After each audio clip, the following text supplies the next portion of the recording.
Configuring softphone outbound CLI lists. Start by navigating to additional features, and then click on softphone CLIs. Click the plus in the right-hand corner to start adding the CLI list. Firstly, set a name to identify the list.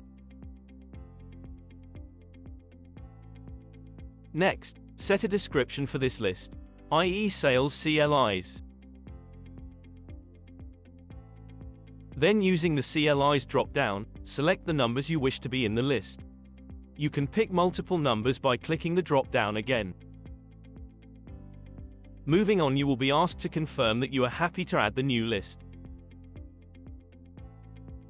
We now need to apply this list to our preferred extensions. Navigate to Call Routing, and click Seat Setup. From here, click on the extension you wish to allow access to the list. Click on the Desktop Softphone tab and update the drop-down under Softphone options to the newly added list.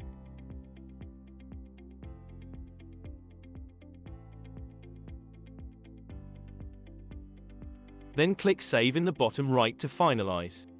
After this, open the Desktop Softphone app and sign in.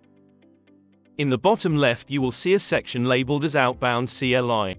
Click on this to open the Outbound CLI selection box. Choose your preferred CLI and hit Save to apply. You will now display the selected CLI on all outbound calls. Please remember to subscribe, like, and turn notifications on for future uploads. For any queries or further assistance, please contact support via phone on 01603 90 40 90 or via email at support@voicehost.co.uk.